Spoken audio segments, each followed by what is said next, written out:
Hello दोस्तों, मेरा नाम हिमांशु गौतम और एक बार फिर से आपका स्वागत है आपके अपने इस यूट्यूब चैनल पर।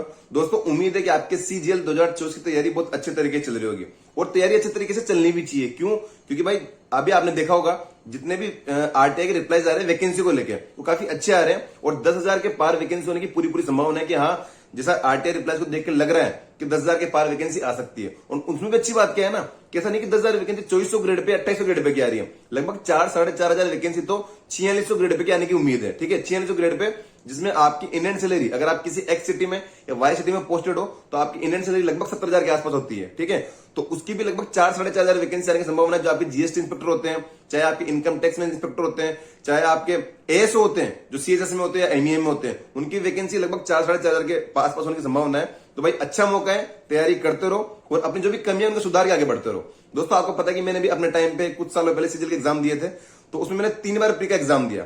जब मैंने पहली बार प्री दिया तो मेरा 174 मेरा नॉर्मलाइजेशन के बाद मेरा स्कोर था। एक बार मेरा 198 मेरा नॉर्मलाइजेशन के बाद स्कोर था और एक बार मेरा 185 मेरा नॉर्मलाइजेशन के बाद स्कोर था। ठीक है, तो अगर मैं अब तैयारी करता या अब मैं ये जो वीडियो है पूरा ये इसी चीज के ऊपर है कि अगर मैं 2024 सीजीएल दे रहा होता, मैं नहीं दे रहा हूं, पर अगर मैं देता या फिर जब मैंने अपने टाइम पे सीजीएल दिए थे उस टाइम पे एग्जाम के 4 महीने पहले क्या मेरा माइंडसेट था और मैं क्या पढ़ रहा था, और अगर मैं 2024 सीजीएल देता तो मैं क्या पढ़ता आज के टाइम पे और क्या मेरा माइंडसेट होता। तो जिन्हें लग रहा है कि उन्हें ये वीडियो देखना चाहिए वो कंटिन्यू कर सकते हैं, अदरवाइज अपनी पढ़ाई करें, कोई इशू नहीं कि आपको वीडियो देखना ही है। ठीक है, पर जिन्हें लगता है कि हाँ यार एक बार जानना चाहिए कि क्या माइंडसेट होता मेरा एग्जाम के 4 महीने पहले या फिर मैंने क्या किया था उस टाइम पे, तो उस चीज के लिए वीडियो बना रहा हूं। पहली चीज रीजनिंग की है। ठीक है, कि देखो एक चीज है, रीजनिंग किसी एक एग्जाम के लिए नहीं पढ़ता।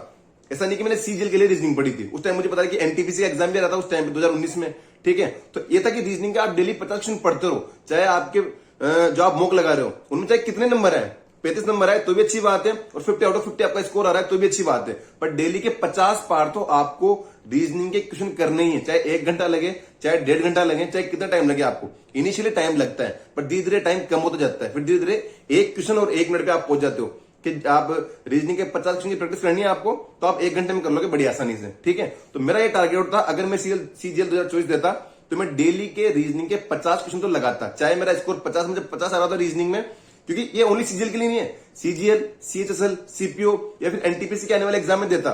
ठीक है, सब में मेरे को फायदा मिलता, तो डेली के रीजनिंग के 50 क्वेश्चन पर डे मैं आराम से करता रहता। दूसरी चीज जीके, देखो मैं आज भी कह रहा हूं आप लोगों को, जीके में मेरी शुरू से ये स्ट्रेटेजी थी और जीके में मेरे टाइम पे मेरे शायद 34 के आसपास मार्क्स थे प्री में आउट ऑफ 50। ठीक है, स्ट्रेटेजी मेरी साफ थी, क्लियर थी। डेली का एक टॉपिक आप करते रहो, प्रीवियस ईयर आप प्रीवियस ईयर मॉक लगाते हो। ठीक है, उसमें आपको दिखता है कि यार जीके के ये वाले क्वेश्चन आ रखे हैं, जो भी क्वेश्चन आ रखे हैं, कुछ भी क्वेश्चन है, जैसे मान लो कि पहली जो लोकसभा थी उसमें गृह मंत्री कौन थे, जब आजादी के बाद अपनी पहली जो चुनाव हुए थे उसमें गृह मंत्री कौन बने थे या उस टाइम राष्ट्रपति कौन बने थे, तो फटाफट से मैंने सर्च किया या फिर जो भी मेरा बुक थी उसमें मैंने पहली जो अपनी कैबिनेट थी उसके बारे में मैंने पूरा पढ़ लिया कि कौन चिकित्सा मंत्री था, कौन गृह मंत्री था, कौन वित्त मंत्री था, कौन रक्षा मंत्री था।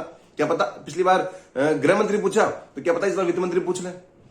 कोई क्वेश्चन आया कि यार विटामिन बी का जो वैज्ञानिक नाम है वो बताओ आप। ठीक है, तो मैं फटाफट से सर्च करूंगा और जितने भी विटामिन है उनके जो भी नाम है, ठीक है, जो vitamin A B C D E जो भी है, ठीक है, वो फटाफट सर्च करूंगा और अपने पास लिख लूंगा, पढ़ लूंगा। तो डेली का अगर एक टॉपिक भी करूंगा, अभी मई चल रहा है और मान लो सितंबर में आपका एग्जाम है, जून जुलाई अगस्त सितंबर लगभग 3-3.5-4 महीने आपके पास, डेली का एक टॉपिक भी करोगे ना आप तो 100 टॉपिक आप निपटा दोगे एग्जाम के पहले पहले।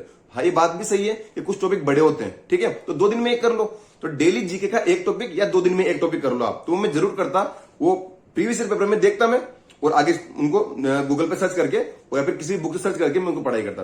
तीसरी चीज, करंट अफेयर का एक वीडियो, मैं डेली करंट अफेयर का एक वीडियो जरूर देखता, वीकली वाला वीडियो देखता। ठीक है, करंट अफेयर देखो आने में तो 1.5 साल पुरानी भी आती है, 2 साल पुरानी भी आती है, तो मेरा टारगेट होता कि 1 साल की पढ़ लो, क्योंकि मैथ्स भी पढ़नी है, रीजनिंग भी पढ़नी है, इंग्लिश भी पढ़नी है। ठीक है, ये थोड़ी करंट अफेयर के पीछे भागते रहेंगे, 1 साल की पढ़ लो, फिर जो आएगी वो देखी जाएगी। ठीक है, कम से कम 1 साल की तो करनी है, तो डेली का एक वीकली वाला वीडियो करूंगा ना तो ये मेरा आराम से अगले 100 दिन में तो मैं न जाने कितनी करंट अफेयर पढ़ लूंगा और रिवीजन भी कर लूंगा।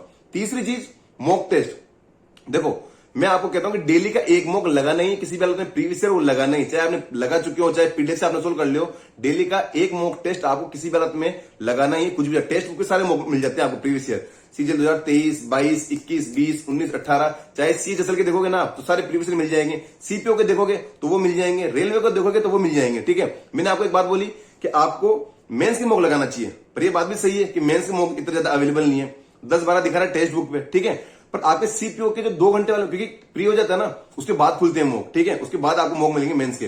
पर सीपीओ के जो 2 घंटे वाले मॉक है, आप उनको लगाओ बैठ के। होता क्या है ना, जब आप पहला क्वेश्चन लगा रहे हो, 2 घंटे की आपको सिटिंग की प्रैक्टिस और 2 घंटे अपना दिमाग चलाने की प्रैक्टिस करनी पड़ती है, ठीक है। तो मैं ये कहता हूं आपको कि मॉक डेली का एक लगाना ही है। 7 दिन में आप डेली का एक मॉक लगा रहे हो, और एक मॉक कोई सा भी आप 2 घंटे वाला लगा लो, चाहे सीपीओ का लगा लो या सीजीएल के नए पैटर्न पे मेंस वाला लगा लो आप, ठीक है। बट डेली का एक मॉक लगाना ही है। टेक्स्ट बुक में आपको सारे मॉक मिल जाएंगे। प्रीवियस ईयर मैंने बता दिया, सीजीएल, सीएसएल, सीपीओ आपको सब मिल जाएंगे उस पर। और टेक्स्ट बुक में इस टाइम पे इनका ऑफर भी आ रखा है, 439 में आपको इनका पास मिल जाएगा प्रो वाला, जिसमें इनके प्रीवियस वाले मिलते हैं, जिनमें इनके प्रीवियस वाले मिलते हैं, प्रो वाले पास मिलते हैं। HMD 10 करके आप कूपन कोड लगाएंगे तो आपको 10% का एडिशनल डिस्काउंट मिल जाएगा, ठीक है। तो प्रीवियस ईयर डेली के लगाते रहो एक मॉक टिल एग्जामिनेशन, एग्जाम के 3 दिन 4 दिन पहले तक भी डेली का एक मॉक आप लगाते रहो। अगले 100 दिन में 100 मॉक लगा लो आप, ठीक है।